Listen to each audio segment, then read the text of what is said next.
I urge you to please listen to children. If they're your child or someone else's child, listen to their reactions and responses. I know sometimes this is a quite tough one, especially in specific cultural environments.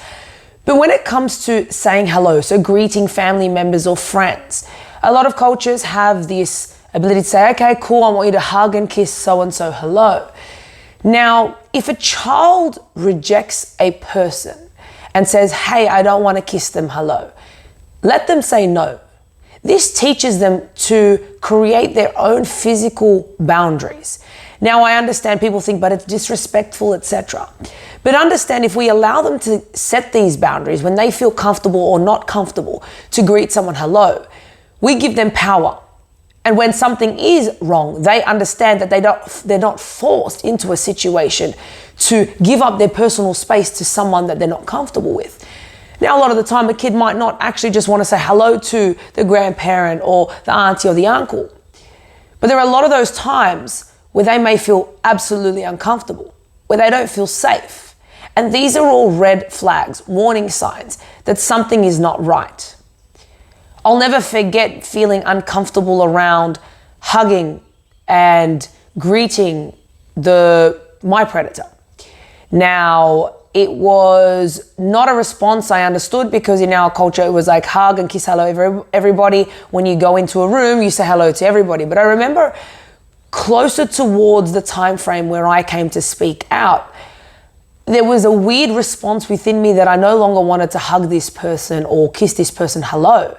And this was prior to me really remembering what had happened. It was a complete mental block, and I didn't remember anything till a certain moment. But so I would like high five or like shake their hand. But if I was given more of an ability to understand that I could say no and I didn't have to kiss and hello someone all the time, potentially have an ability to understand my own boundaries, my personal space, and it wouldn't look abnormal within a family circle to say no. I'm just going to wave or say hello. And later on down the track, realized why I didn't want to speak to this person once I remembered exactly what had happened.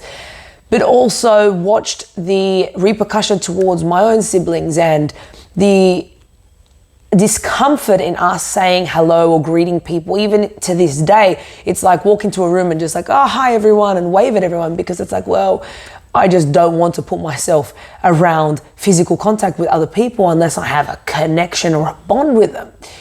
So it becomes something that can be taught at a really young age.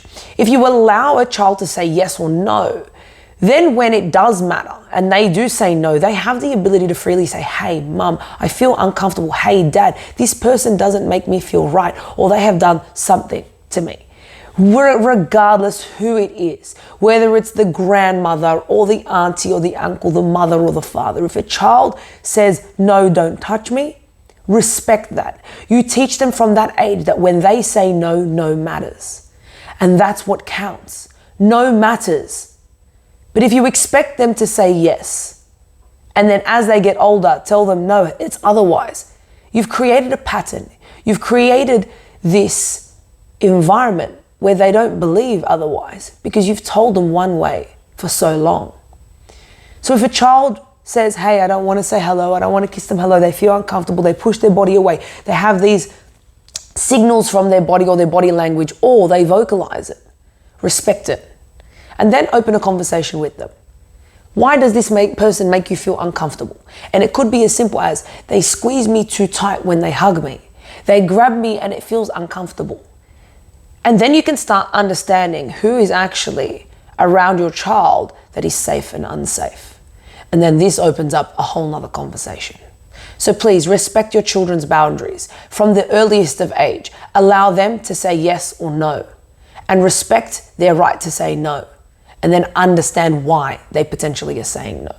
Communication is key, and keep those communication channels open.